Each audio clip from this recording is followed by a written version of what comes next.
लड़की के शादी के गाना हमने सब बनैले रही। समझो तनी समझो ना रोई मत हिम्मत रखी ये बता चुप रही हिम्मत रखी चुप रहो। अच्छा ठीक भाई करा मैं प्रशासन से बात पर्सनली मिलकर प्रशासन से सारी बातों को रखेंगे भी और प्रशासन से मांग करेंगे कि जो अपना साइंटिफिक इन्वेस्टिगेशन जो होता है उसको करें और चोरों को एक सप्ताह के अंदर ही ट्रेस करके हम लोग के सामने उनको रखना होगा। गांव वालों ने बताया लगभग 7वां-8वां घटना इस गांव में हो गया है। 7-8 घटना के बाद भी अगर प्रशासन क्लूलेस है तो ये चिंता का विषय है कि भाई पता ही नहीं चल पा रहा है चोरी कौन कर रहा है। बर्बाद कर उड़ दो के आदमी धो देला।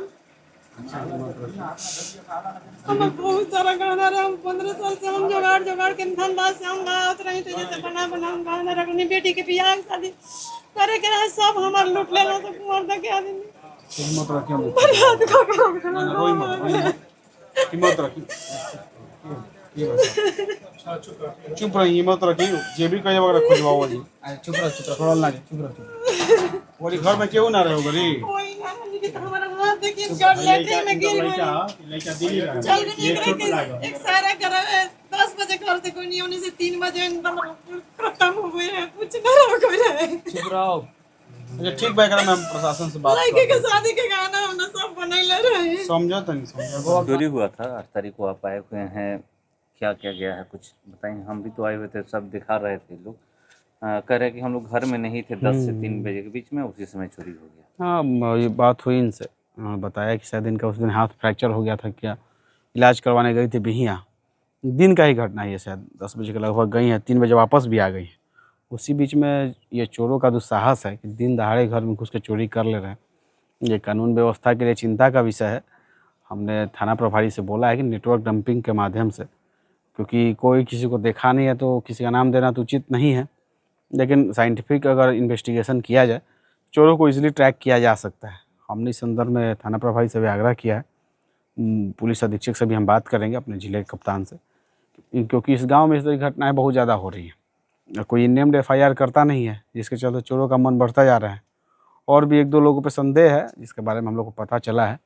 लोग उस पर कार्रवाई करवाते हैं और प्रशासन से भी मेरा ये आग्रह है और इसको आग्रह समझे या निर्देश समझे कि क्षेत्र में चोरी की घटनाएं बढ़ रही हैं। अभी बिहिया में कुछ दिन पहले भी एक चोरी हुई थी जिसमें 50-60 लाख का गहना चोरी हो गया था।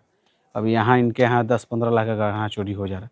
ये देखने में ये घटनाएं छोटी लगती है लेकिन आर्थिक रूप से ये बहुत बड़ी घटनाएं हैं। इससे पहले भी कटिया पंचायत हाँ कई जगह सुनने को मिल रहा है। आखिर ये चोरी की घटनाएं अचानक क्षेत्र में बढ़ क्यों गई हैं इस संदर्भ में पुलिस प्रशासन को भी चिंता करना चाहिए।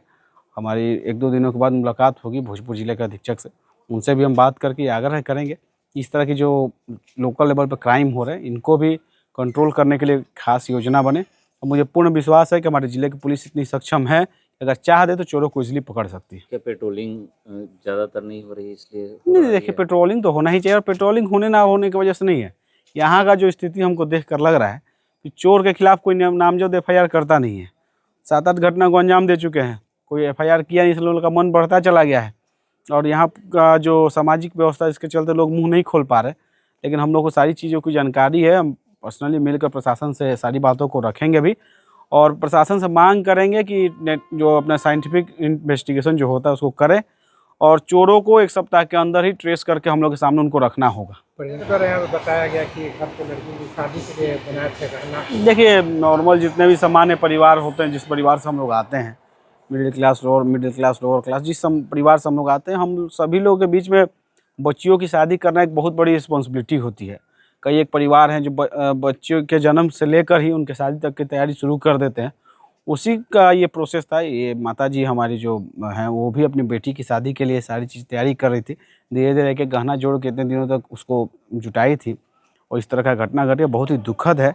अब इसके लिए हम क्या शब्द में उनको आश्वासन दें हमें खुद समझ में नहीं आ रहा है लेकिन इस परिवार के साथ हम हमेशा खड़े रहेंगे और साथ तो बना ही रहेगा लेकिन चोरों के प्रति जो कार्रवाई होनी चाहिए कानूनी उसके लिए भी हम लगातार प्रयास करेंगे। और मेरा ये प्रयास रहेगा कि अपने कार्यों के माध्यम से इस तरह की व्यवस्था बनाएं कि भविष्य में इस तरह की घटनाएं इस क्षेत्र में ना घटे। जो केस के इंटीग्रेशन ऑफिसर है उनसे बात हुआ? जी उनसे बात हुई है। हमने उनसे विशेष रूप से ये आग्रह भी किया है कि भाई ये घटनाएं कोई पहली नहीं है क्षेत्र में घटनाएं रेगुलर हो रही हैं। गाँव वालों ने बताया लगभग 7वां-8वां घटना इस गाँव में हो गया है। 7-8 घटना के बाद भी अगर प्रशासन क्लूलेस है ये चिंता का विषय है कि भाई पता ही नहीं चल पा रहा है चोरी कौन कर रहा है। बाहर के तो लोग आते नहीं होंगे, 10 बजे घर से गई हैं, 3 बजे आ ही गई हैं, आसपास कई जाहिर सी बात है वो चोर रहे होंगे।